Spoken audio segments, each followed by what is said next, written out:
So yun, good morning mga kabiyahe at mga ka-soward.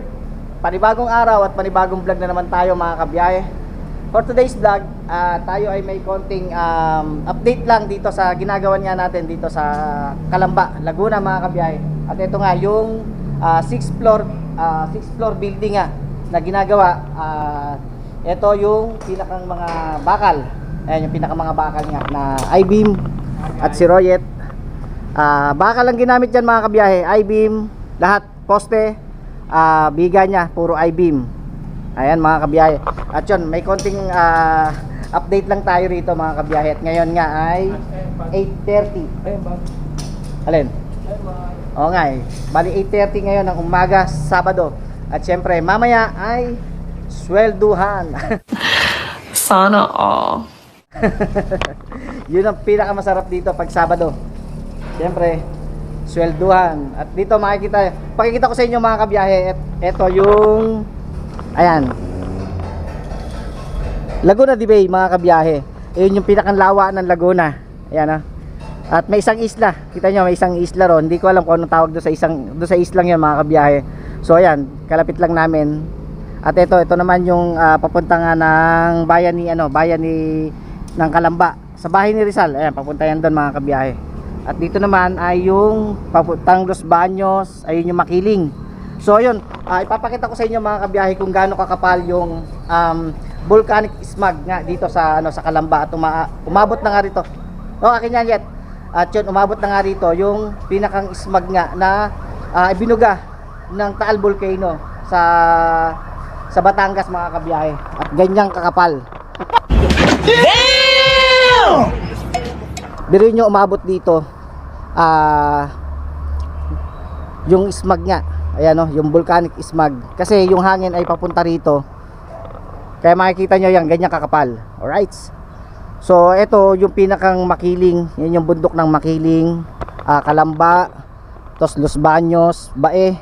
Ayun, Bae. Doon. Ay papuntang Santa Cruz. Kaya yung etong volcanic smog na to mga kabiyahe ay diretso ng Santa Cruz, umaabot ng Santa Cruz yan. So ayan, nakikita nyo nga ngayon kung gaano kakapal yung yung smog dito sa Calamba.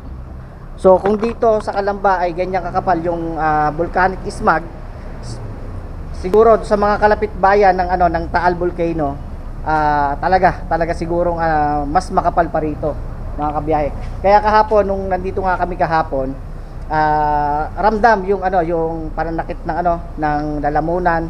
Masakit sa lalamunan, masakit sa mata kasi nga gawa nga nung usok nga na ibinuga nga ng Taal Volcano. Kaya nga ako ay nakasalamin kasi gawa nga ng kahapon nagluluha-luha ako. Gawa nga ng ang kapal dito sa sa Calamba mga kabiyahe.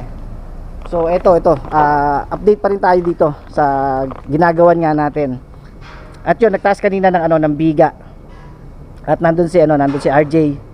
Right, si RJ at pinupuweld na ni RJ yung biga na iniangat kanina. At dun sa ayun ang ground floor mga kabiyahe. Yan, ground floor. Yan. At ito ay pang 4th floor, 5th floor. Kaya ito ay lalagyan pa to ng isang lalagyan pa ng isang yan, ng isa pang ng mga poste biga kasi para sa pang 6th floor mga kabiyahe. Ayan, pang 6th floor pa yan. Alright. So yun, konting lang tayo dito, konting update lang tayo dito. Tapos mamaya doon naman tayo sa kabilang side, doon naman tayo mag-update.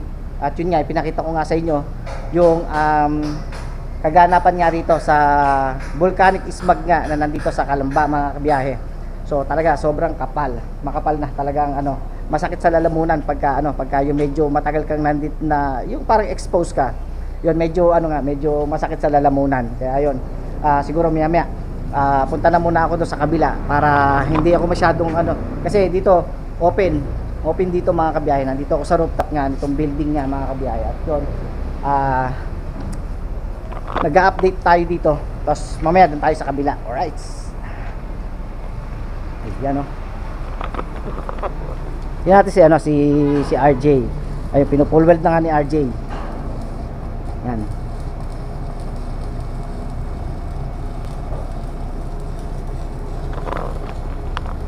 Ayun grabe laki. Grabe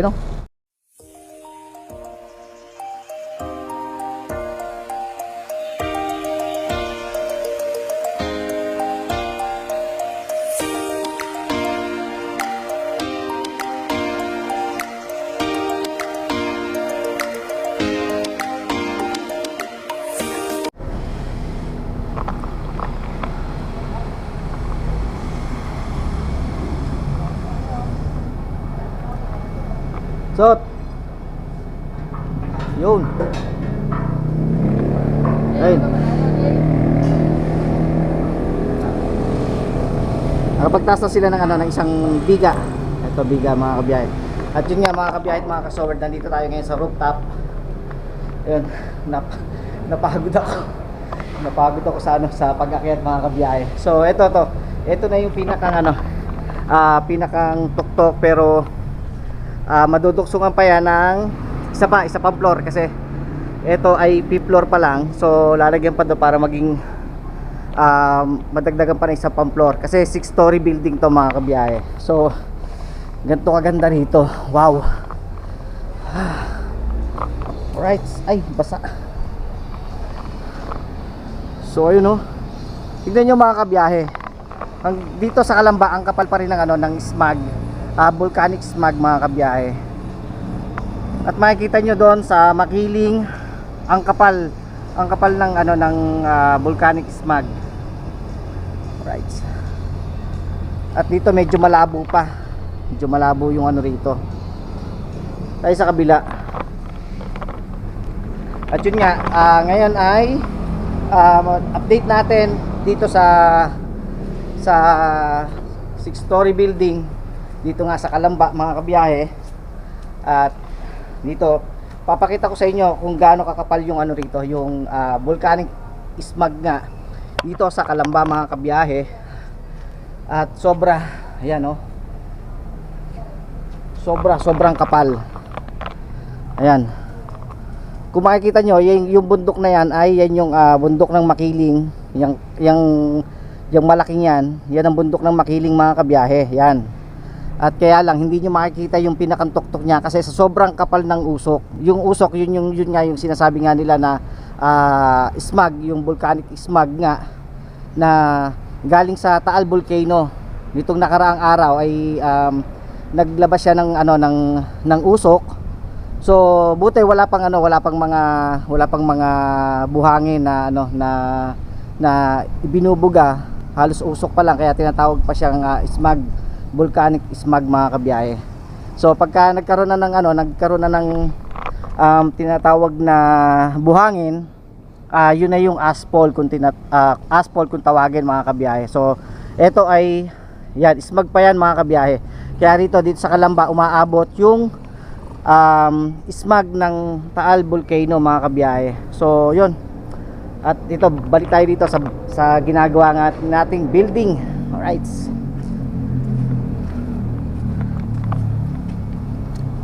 At syempre nandito sila RJ tsaka si Royet. Ayan. Sila yung nagpo-pole weld. Ito pang 4th floor to mga kabiyahe. Tapos ito pang 5th floor.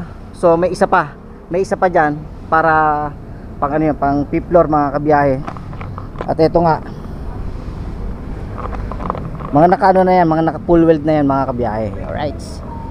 Tapos yung gym ng kalapit lang namin, yung gym ng Kalamba. Ayun, yung gym ng Kalamba, yun yung bagong gawang gym ng Kalamba. At kita rin dito mga kabiyahe, tingnan nyo yung yung smog nga. Yan.